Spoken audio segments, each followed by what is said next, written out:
Sí. Bueno, buenos días, como decía, quiero agradecerles a todo el equipo organizador de este evento, la invitación, es un gusto para mí y para el equipo que me acompaña. Allí está Gisela, Carolina y Romina, y en la pantalla también estoy seguro que está Mariana, que lo está viendo por TV, como dicen, ¿no? Bueno, nosotros venimos desde Paraná. Yo soy docente titular de la Cátedra Didáctica de la Educación Tecnológica en la Facultad de Humanidades, Artes y Ciencias Sociales de la Universidad Autónoma de Entre Ríos. Una cátedra que tengo el orgullo de decir que desde hace 25 años que llevo adelante y que, bueno, que nos ha dado muchísimas gratificaciones para todos quienes conformamos este equipo de trabajo. Últimamente lo hemos podido ampliar, así que hoy van a poder participar de un taller que ha producido el equipo. Así que, bueno, yo voy a trabajar en relación a lo que he conversado con las organizadoras, retomando tal vez lo que ha planteado acá nuestro querido Néstor.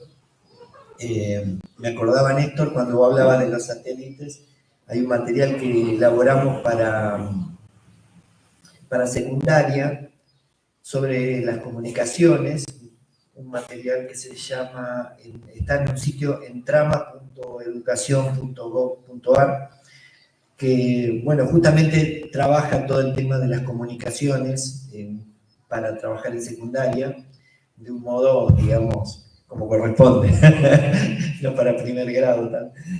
Bueno, si querés podemos arrancar. Lo que yo voy a contar un poquito es todo esto que estuvo presente a la hora de construir los NAP. O sea, vamos a contar un poquito la lógica de construcción de los núcleos de aprendizaje prioritario de educación tecnológica. ¿Cuáles son los criterios de su construcción, de su elaboración en relación a esta disciplina escolar, ¿no? Seguramente algunas cosas que yo voy a comentar acá son trabajadas en los profesorados, así que vamos a retomar un poquito esta idea de lo que me interesaba marcar acá es que cuando uno piensa una disciplina escolar, como el caso que nos tocó a nosotros de pensar esta disciplina de la educación tecnológica, lo primero que nosotros planteamos como gran diferencia respecto de los contenidos básicos comunes que precedían, era que como toda disciplina escolar tenía que tener propósitos, ¿no? Si querés pasar, vamos a... algunas cuestiones sobre el para qué sería, ¿no? El para qué una educación tecnológica en la escuela. Entonces, acá algo ya lo había planteado en su presentación Néstor, esta cuestión de una disciplina de formación cultural, ¿no? General, para todos los niños y las niñas y los jóvenes, como parte de su educación general, que tenga que ver con esto, con esta idea no solo de comprender, sino de intervenir en un entorno en el que, bueno, justamente está atravesado, somos parte de un entorno sociotécnico, ¿no? Ese entramado que tiene que ver con nuestra cultura, y que, bueno, tuviera estos aspectos que están señalados ahí, ¿no? O sea, algunos objetivos claves, entender la relación entre la tecnología, lo social, hoy Susana también hablaba, lo subjetivo, ¿no? Y un aspecto clave, ¿no? O sea, cómo organizar un cuerpo de conocimientos de algo que tiene, como decía Susana, nace con la hominización, o sea, somos humanos porque tenemos la capacidad de hacer y crear tecnologías. Entonces, millones de años nos atraviesan y también una disciplina que podría abarcar todo lo artificial. Entonces, ¿cómo seleccionamos para trabajar en la escuela con un tiempo limitado, un cuerpo organizado de conocimiento que no deje nada afuera, ¿no? Y que tenga la posibilidad de abordar aspectos que sean generalizables, comunes. Y al mismo tiempo, hay un autor que se llama Marc de Vries, que plantea la disyuntiva, ¿no? Cómo con los saberes que tenemos hoy y los que tenemos del pasado, podemos construir saberes que van a ser utilizados en el futuro. Cómo con lo que tenemos hoy, estos niños están hoy en la escuela, y esta situación del cambio vertiginoso, bueno, si no van a ser obsoletos en el futuro esos saberes, ¿no? Es una gran pregunta. Y tal vez el aspecto clave en este sentido es encontrar esos invariantes, como decía Néstor, ¿no? O sea, ¿cuáles son esos aspectos que han estado presentes y que están presentes? Yo creo que ahí, por así decirlo, pasa la clave, ¿no? Esos conceptos que son parte de este objeto de conocimiento, conceptos que trasciendan la temporalidad. Ahora vamos a meternos un poquito en esa idea, ¿no? Y al mismo tiempo, ese manejo de un conjunto de conceptos que permitan comprender este mundo en el que vivimos, desde esta mirada de la tecnología, al mismo tiempo, si nosotros pensamos en un sujeto activo capaz de intervenir, ¿cómo construir una serie de formas y de capacidades que permitan seguir aprendiendo y al mismo tiempo intervenir en el entorno en el que está, ¿no? Entonces, una disciplina organizada, si querés pasar, una disciplina, ya vamos a ir al otro, en base a un cuerpo de conceptos y a un conjunto de capacidades que ya vamos a desarrollar. Pero antes de ir a eso, lo que nos preguntábamos es, ¿cuáles son esos propósitos? ¿Cómo se adaptan esos propósitos a la enseñanza? ¿No? O sea, uno podría decir, bueno, pretende tal cuestiones vinculadas al área. Y ahí aparecen estos aspectos que mencionaba Néstor, ¿no? ¿Tenemos un cuerpo de profesores para dictar este cuerpo de contenido? ¿Tenemos las condiciones para hacerlo? ¿No? Entonces, bueno, ahí hay un aspecto vinculado que estuvo siempre presente a la hora de decir, bueno, ¿esto es posible hacerlo en la escuela primaria? ¿Esto es posible hacerlo en la escuela secundaria? Entonces, todos esos elementos han estado presentes en esas discusiones. Los contenidos de enseñanza, bueno, ahora ya vamos a meternos un poquito sobre eso. Ese cuerpo de contenidos lo vamos a describir. Y también qué actividades y qué aspectos tienen que caracterizar lo que ocurre en las aulas a la hora de enseñar y aprender educación tecnológica. También han estado presentes a la hora de pensar el proceso de construcción del LERNAM. Vamos a la siguiente. Un primer aspecto que organiza el currículum de educación tecnológica, como decía recién, son 3 categorías, ¿no? Una, lo que tiene que ver con la cuestión lógica, ¿no? O sea, hay una lógica de la disciplina, ¿no? Como lo tienen todas las disciplinas, ¿no? En matemáticas no empezamos a enseñar multiplicación, ¿no? Y después suma. Hay una lógica disciplinar. En este caso, podríamos decir que hay presentes lógicas de creciente complejidad técnica, ¿no? Que tiene que ver con lo disciplinar. Por decir, nosotros no trabajamos con aspectos de tecnologías de automatización en primer ciclo, no. Lo hacemos en el ciclo básico de la secundaria, ¿no? Bueno, ahí hay una característica de la lógica disciplinar. Por otro lado, los aspectos psicológicos, o sea, ¿estos contenidos son posibles de aprender en estos niveles de enseñanza? ¿No? Esto parece una obviedad, pero cuando hemos visto las cosas que hoy mencionó Néstor, parece que a veces nos olvidamos que trabajamos con niños. Entonces, y ahí hay un aspecto vinculado con esto, con las posibilidades de apropiarse de ese contenido o no en determinadas edades, ¿no? Si bien es un concepto que siempre puede ser discutido, bueno, a la hora de pensar un currículum uno tiene que estar pensando en estos aspectos. Y el tercero, los aspectos didácticos. que tienen que ver con esto que decía hoy, ¿no? ¿Es posible enseñar esto en las escuelas de la provincia de Santa Fe, de Entre Ríos, de La Quiaca? ¿No? Por ejemplo, parece obvio, pero cuando se diseñaron los núcleos de programación y robótica, me parece que no se dieron cuenta de que para enseñar programación y robótica tenía que haber condiciones materiales para que ocurra un currículum nacional, para que pueda ocurrir en todos lados. Porque, o sea, parece obvio, pero a veces tenemos ejemplos de que no se piensa en la obviedad.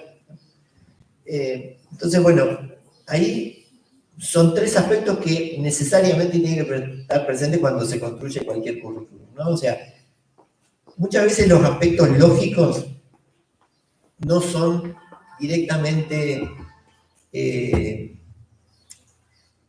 no son directamente validables con los aspectos psicológicos, ¿no? O sea, muchas veces la forma de aprender, la lógica disciplinar, por ejemplo en biología, uno podría decir el átomo, la célula, el cuerpo. Bueno, eso podría ser un aspecto lógico, pero los niños de primaria no pueden entender lo del átomo, ¿no? Entonces, por ahí la lógica disciplinar, o cierta lógica disciplinar, no va en la misma sintonía con las posibilidades de apropiarse. Entonces, todos esos aspectos a la hora de pensar en la organización, pero sobre todo en la secuenciación y progresión de los contenidos, están presentes. Si querés, podemos pasar. Como decía hoy, nosotros a la hora de pensar la organización de los NAP se plantearon un conjunto de propósitos que ustedes pueden leer en las primeras páginas del documento, y podrían clasificarse en dos tipos de propósitos. Propósitos vinculados con aspectos conceptuales, ¿no? Y propósitos vinculados con las capacidades que queremos desarrollar en los niños y niñas que transiten por educación tecnológica, ¿no? ¿Por qué es importante el desarrollo de capacidades?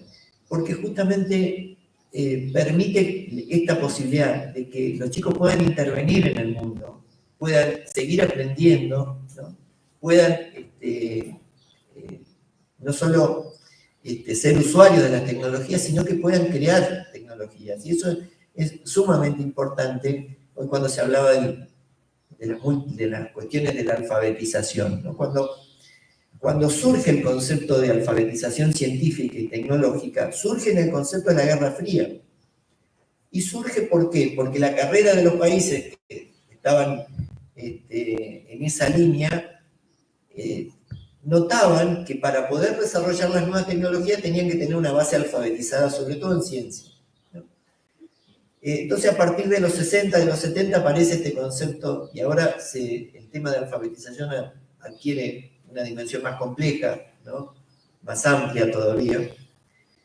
Pero yo lo tomo en el sentido de que nosotros lo pensamos a un área desde el aspecto de la construcción ciudadana, pero también como una alfabetización básica si nosotros queremos ser un país desarrollado algún día, ¿no? Nosotros tenemos que tener una base que tenga una relación constructiva con la técnica, ¿no? Desde las primeras edades, ¿no? Digamos, en un aspecto que tenga que ver, como por así se plantea, como decía hoy Néstor, de correr detrás de lo último, ¿no? Porque esto último, en poco tiempo, queda obsoleto, ¿no? Piensen, sin más, que los mismos que hace un par de años hablaban del pensamiento computacional, en el 2018 hablaban de programación y robótica. O sea, las mismas usinas de producción de sentido, no hay detrás un campo conceptual que pueda perdurar 5 años, ¿no? Entonces, lo más importante es construir una base conceptual sólida que permita entender lo de ayer, lo de hoy y lo de mañana. En ese sentido, este aspecto de un área construida en base a conceptos, ¿no? Que puedan trascender la frontera del tiempo y de capacidades que permitan ser desarrolladas en la escuela, para que los niños y las niñas puedan incorporarla en su bagaje de saberes, es fundamental. Bueno, ustedes ya saben, esta organización en 3 ejes que se planteó en los NAP no tiene que ver con que haya un eje 1, un eje 2, un eje 3, sino que tuvo la finalidad de que, sobre todo los profesores y las profesoras, tuvieran en claro la especificidad de cada contenido y puedan construir propuestas didácticas que los integren, pero no con una idea de que son saberes, digamos, independientes, ¿no? Sino justamente la posibilidad de ponerlos en evidencia en su particularidad para poder ser trabajados y no quedar ninguno afuera, ¿no?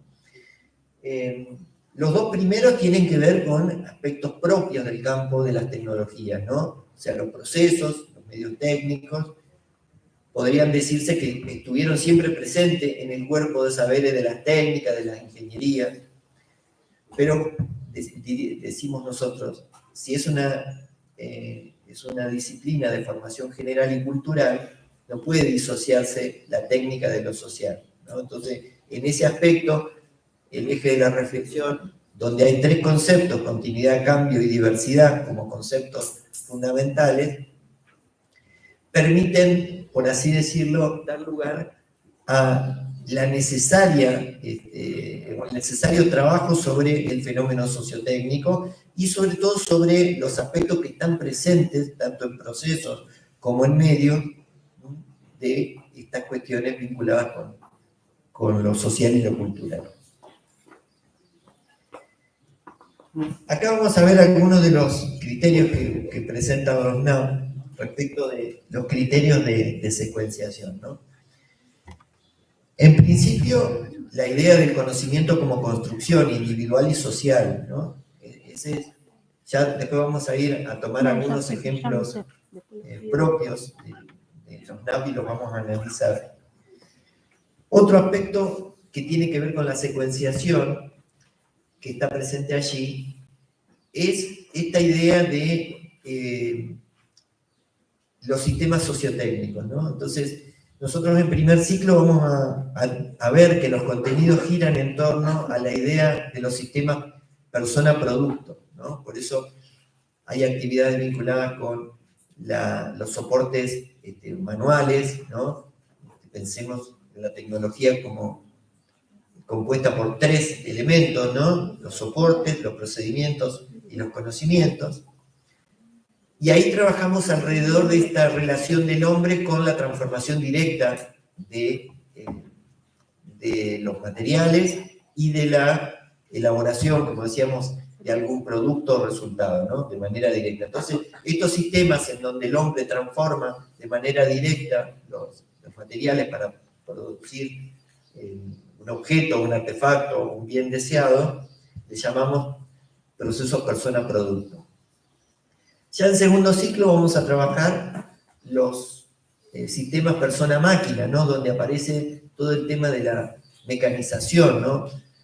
En este sentido ya aparecen las fuentes de energía, las formas de delegar la motorización en justamente primero los dispositivos mecánicos y después los motores, ¿no?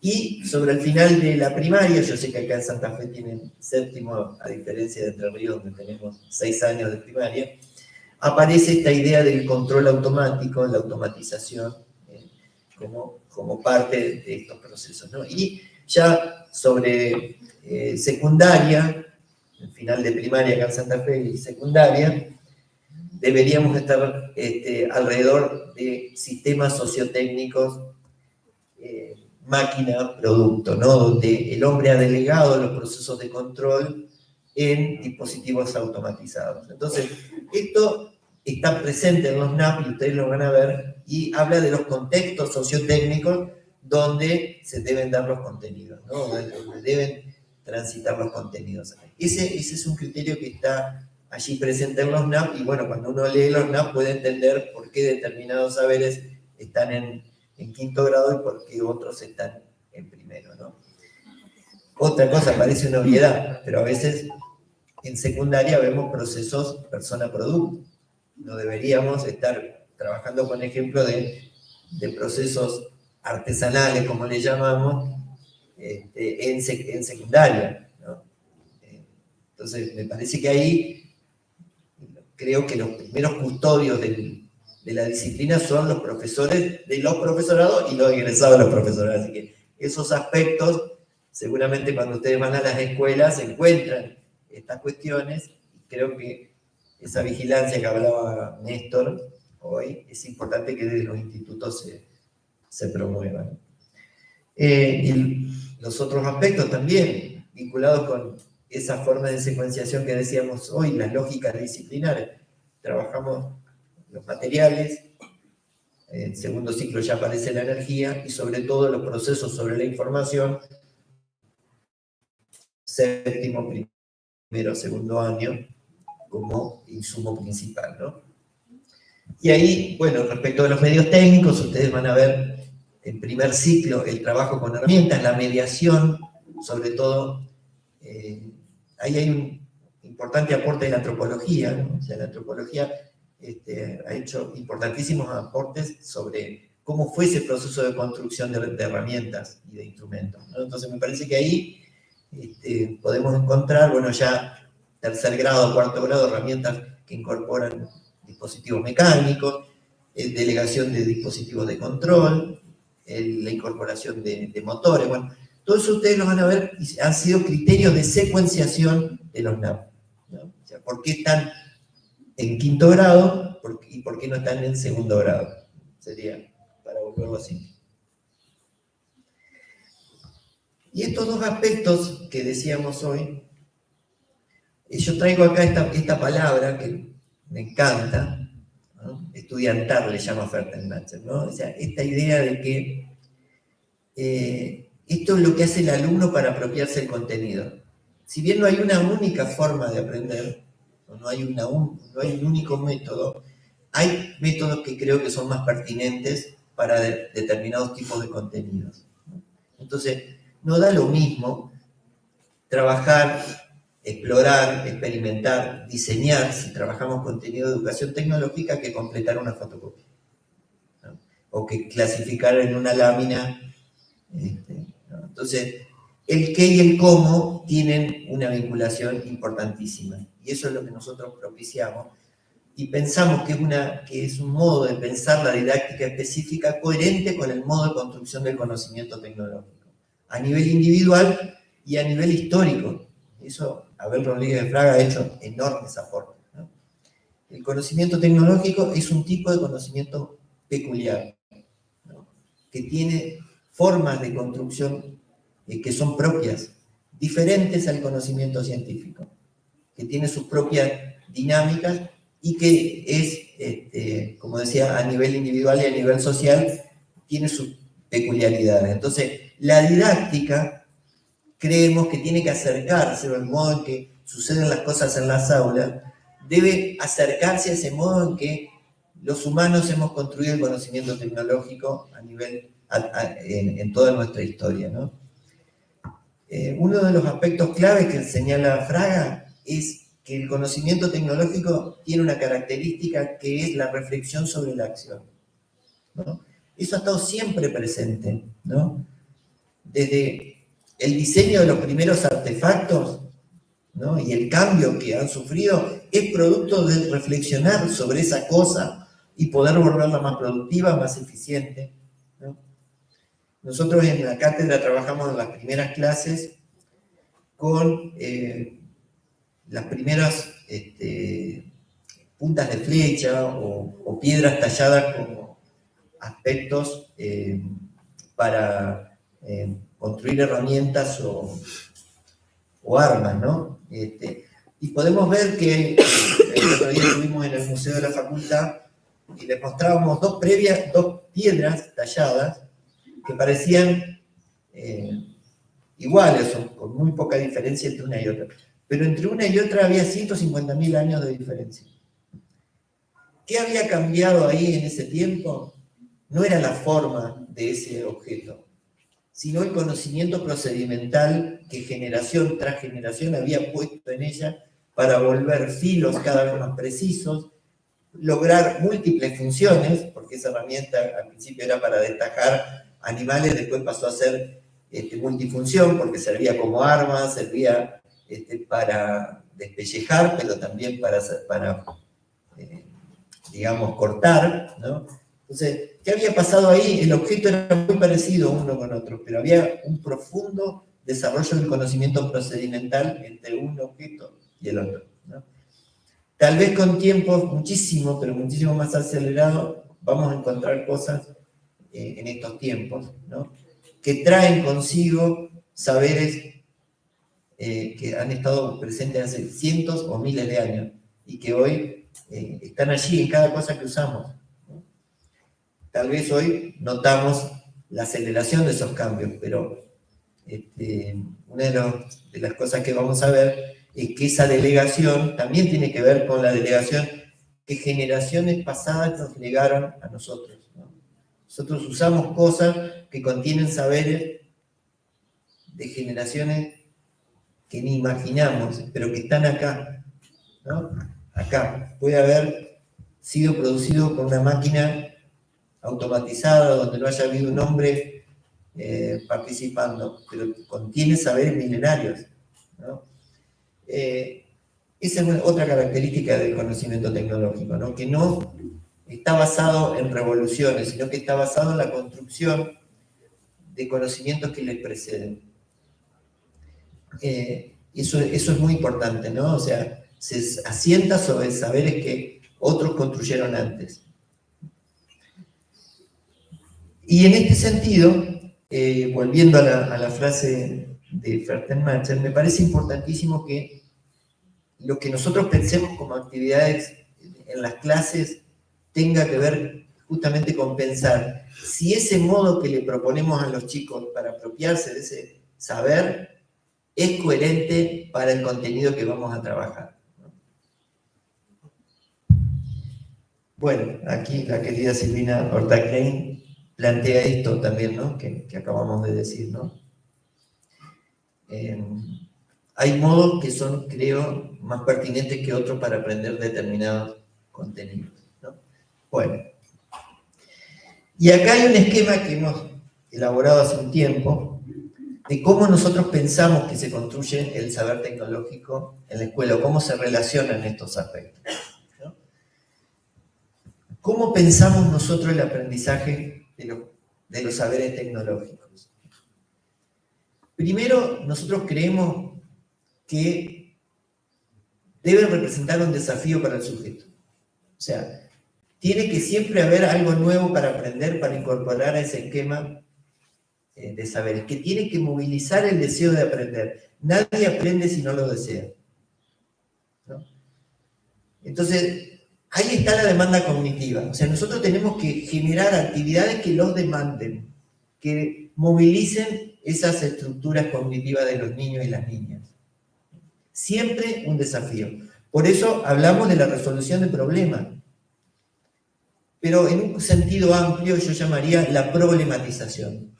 O sea, siempre el contenido nuevo tiene que representar un problema para los chicos, algo que no sabe. Parece obvio, pero nosotros a la hora de planificar esto lo tenemos que considerar. ¿Cómo los desafiamos? ¿No?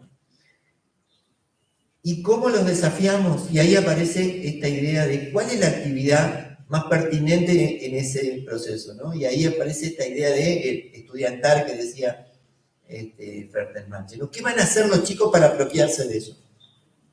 ¿No? Si nosotros creemos que el conocimiento es una construcción, no pueden ser simplemente receptores, ¿no?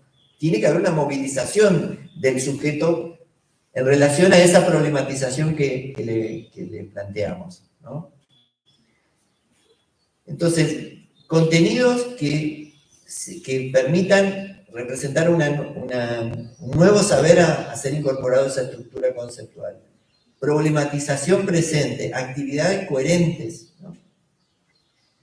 Ese es el modo que pensamos en el que los conceptos y las capacidades se ponen en juego, ¿no? No es que por un lado vamos a trabajar la apropiación de los conceptos de la disciplina y por otro lado las capacidades. No, se trabajan de manera integrada, ¿no? Entonces, si nosotros pensamos que los chicos tienen, después vamos a ver un poquito un despliegue más específico de las capacidades, pero si nosotros tenemos claro cuáles son las capacidades que queremos trabajar con los niños, tenemos que pensarla a lo largo del año escolar que tenemos a cargo, ¿no?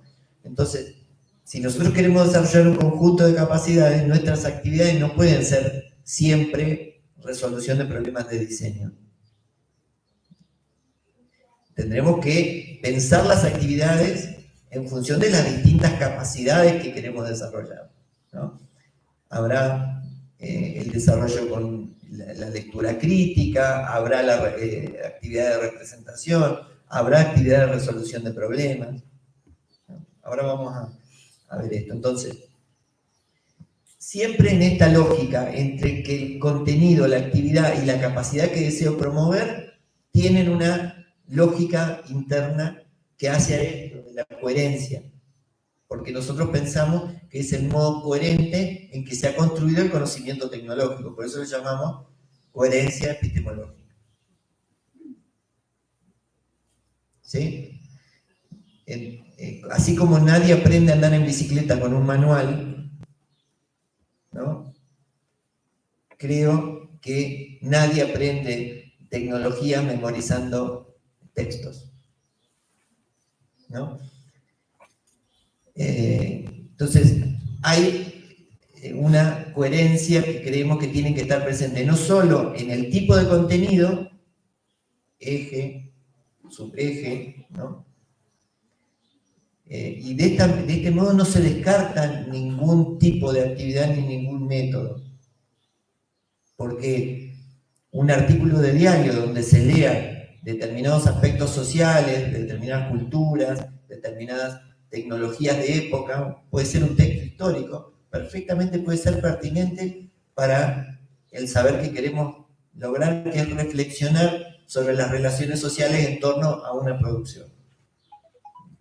Pero tiene que surgir del propio docente la selección y tiene que estar en función de esto que vemos acá. Ahí vemos una organización, un mapa conceptual, justamente de los conceptos que organizan el área, ¿no? Esto habla de que hay un conjunto finito de conceptos que forman parte de nuestro objeto de enseñanza. No es cualquier cosa que enseñamos de tecnología. Ni es inabordable, ni es incierto. Hay un cuerpo de contenido que forma la disciplina. Entonces, esto se hizo a partir de todo lo que está en los NAP. Esta es la relación que hay entre los conceptos propios de la disciplina.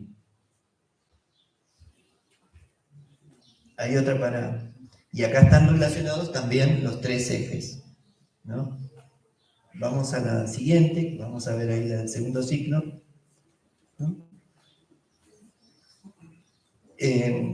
Después hay un trabajo hecho grado por grado. Después vamos a ver pasa a la siguiente y después volvemos. Ese es el sexto grado.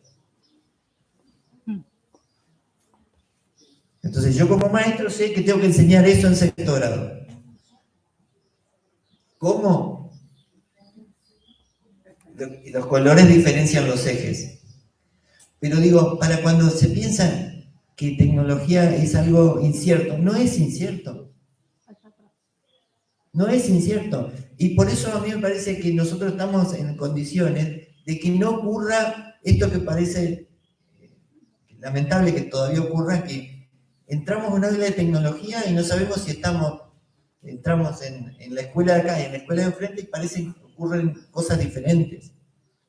Nosotros tenemos un cuerpo de contenido que forma parte de la prescripción, como decía Néstor, que está en los NAP y está, bueno, no sé, en el diseño de primaria no, por suerte no se puso en marcha el del año pasado, pero Pero bueno, están los NAP, ¿no? Entonces digo, no es cualquier cosa enseñar, están estos conceptos. Después uno podría trabajar distintos tipos de ejemplos, temas, ¿no? Pero el contenido es el mismo, ¿no? Y eso es muy importante, diferenciar tema de contenido, ¿no? Porque muchas veces vemos la presencia de temas y no de contenidos. Muchas veces ustedes habrán visto la elaboración de pan o la elaboración de jugo, ¿no? Que incluso está en los cuadernos para el aula, está publicado allí. Y muchas veces nosotros trabajamos con nuestros estudiantes sobre este aspecto. Y hay una cosa que tiene, digamos, que tienen los temas. Los temas son muy jodidos, porque a veces se fagocitan el contenido, ¿no? Porque si ustedes trabajan, por ejemplo, hacer pan en el aula, y la mamá le pregunta al niño, ¿qué hiciste en la escuela? Hicimos pan. Y sonamos, porque eso no es enseñar tecnología, ¿no? Entonces, cuidado con los temas. Son muy poderosos, captan la atención, entusiasman a los pibes, las clases son maravillosas, pero si nosotros los profesores no ponemos el foco en que lo que trabajamos ahí es un proceso, en donde hay insumos, operaciones, productos, que tienen analogías con otros procesos, con elaborar ladrillos, con elaborar autos, con elaborar, ¿no? Esa operación está presente en diferentes procesos. Y ahí ese es el trabajo fundamental. Si nosotros hicimos pan en la escuela y no hicimos el trabajo de reflexión sobre ese hacer, como nos plantea la didáctica, de poder decir, bueno, esto que vimos en el pan lo vemos en el ladrillo, lo vemos acá, es una operación, los materiales comparten propiedades. Eso es aprender tecnología. Que ese saber lo podemos utilizar por fuera y que no quede, digamos, ligado al ejemplo que usamos, al tema que usamos. Porque nosotros nos vinimos acá a enseñar a hacer pan.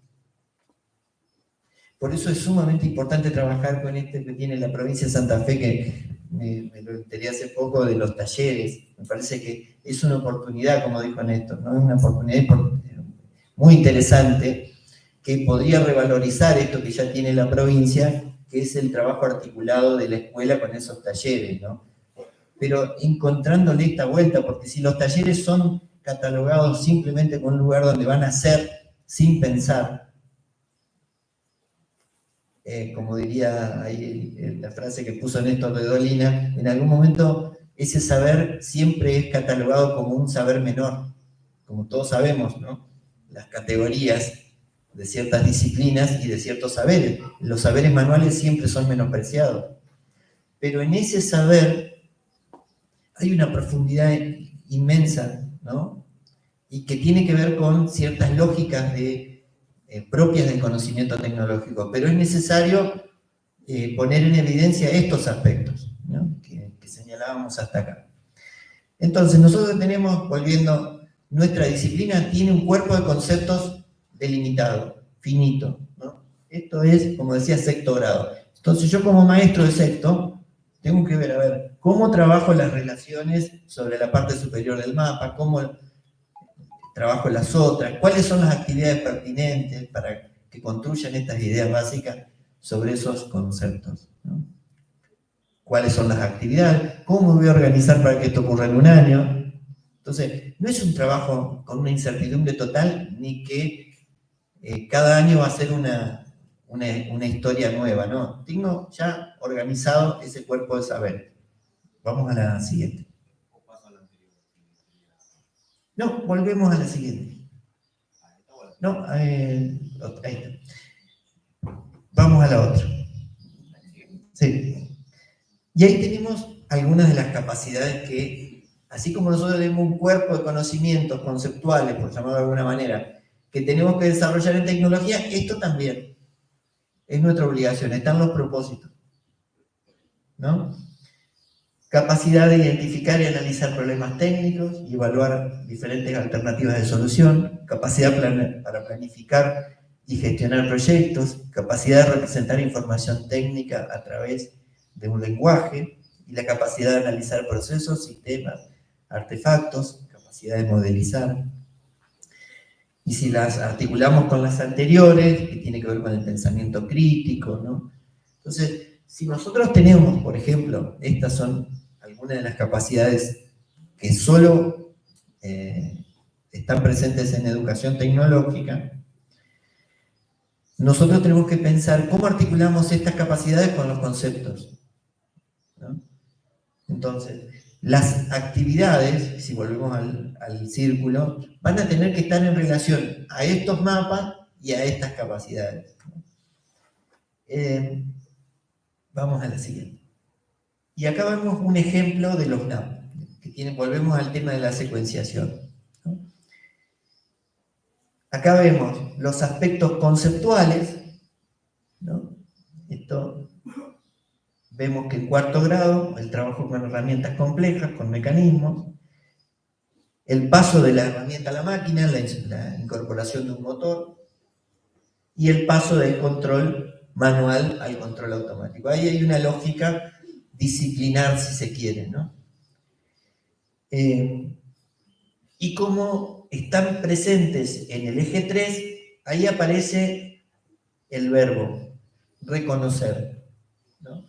Entonces nosotros vamos a trabajar aspectos vinculados a los aspectos sociotécnicos, logrando que los chicos puedan reconocer estos aspectos comunes entre diferentes, en este caso, artefactos, ¿no? Entonces, ¿qué tienen en común? No sé, una bicicleta, una batidora de engranajes, ¿no? Un berbiquí, ¿no? Bueno, vamos a trabajar allí diferentes artefactos que son del entorno cotidiano, que tendremos que llevar a la clase de alguna manera, ¿no? Para que los chicos puedan reconocer esos aspectos allí. Vamos a la siguiente. Y acá volvemos a esta idea del qué y el cómo. Fíjense, este NAP de cuarto grado, eje 2, dice explorar artefactos, máquinas, juguetes, prestando atención a su funcionamiento, sus partes y funciones, con el propósito de reconocer el rol de los motores como medios para producir el movimiento. Entonces ahí tenemos aspectos conceptuales, motor, un concepto, pero un tipo de capacidad. Ahí nos plantea explorar, ¿sí? O sea, que si nosotros trabajamos con los NAP, parte del trabajo de planificación ya lo tenemos resuelto, porque nos está diciendo hagan láminas o memoricen un texto. Nos está diciendo el modo más pertinente de relacionar la capacidad con el tipo de conocimiento es explorar, ¿no? Entonces, el propio NAP ya está diciendo, exploren artefactos, lleven artefactos al aula, porque es el modo de reconocer el funcionamiento de esos artefactos y la importancia del uso de motores. O sea, si nos damos cuenta, ya está el trabajo hecho, ¿no? O sea, y esta idea de la capacidad, explorar, o sea, ese estudiantar que decía Gary Fenstermacher, es ¿qué va a hacer el alumno para apropiarse de cuál es la importancia del uso de motores en el funcionamiento del artefacto? Bueno, el modo más pertinente de estudiantar es explorar artefactos, porque va a ser el modo más significativo de apropiarse la función de los motores en los artefactos. Y vaya si es un saber general, los tenemos por todos lados. ¿Sí? No hay que ser técnico mecánico para saber eso. Hay que ser ciudadanos y para eso está la educación tecnológica. Vamos al siguiente. Bueno, lo mismo, ¿no? Esta idea de explorar artefactos programados mediante levas, tarjetas perforadas, bueno, cajitas musicales, si se quiere. para ver cómo un programa ha sido escrito primero en una tecnología mecánica, pero que al mismo tiempo tiene una potencia que es visible. No es una caja negra como puede ser los programas almacenados actualmente, digamos, en dispositivos electrónicos como un chip, ¿no? Y cómo está escrito ese programa, ¿no? Y los tipos de funcionamiento que producen, ¿no? Entonces ahí tenemos de nuevo el qué, lo que está en azul, con el cómo, lo que está en negro. Entonces, esta relación del qué y el cómo tiene que ser potenciadora, articulada. No hay un contenido y un cómo por separado. Siempre el contenido tiene que ver con el cómo accedemos a él.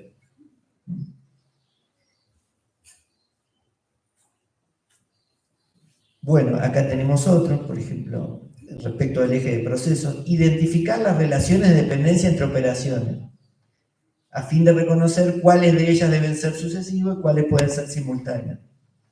A partir del desarrollo de experiencia de procesos de fabricación por ensamble o montaje de partes. Entonces estamos viendo diseño de procesos. Pero ¿cómo hacemos diseño de procesos? Bueno, un modo es esto. Desarrollo de experiencias que permitan identificar, los problematizamos. ¿Cómo vamos a hacer para armar de manera más rápida esta cantidad de viromes, de autitos de juguete, ¿no? ¿Cuál es la secuencia de operaciones? Si es en simultáneo, si es en serie, si es por lotes. ¿Se entiende? No es como cuando estudiábamos en la facultad, tipos de producción. No, experiencias, que después de la experiencia haya metacognición, reflexión sobre la práctica. ¿Por qué este grupo pudo hacerlo en menos tiempo? ¿Por qué? ¿Cuáles son las relaciones entre unos y otros? ¿Qué pasa? O sea, aprender del hacer, la reflexión sobre el hacer. No sé si queda otra. Ahí está. Bueno, básicamente lo que intenté acá fue, en principio, mostrar estas lógicas que estuvieron presentes en las formas de organizar los NAP, las relaciones, básicamente, y la importancia de saber que tenemos un cuerpo de conceptos que los niños tienen el derecho de aprender, ¿no? Hay conceptos que no pueden dejar de estar en las aulas: función, operación, procesos, ¿no? Control, motorización, tecnificación.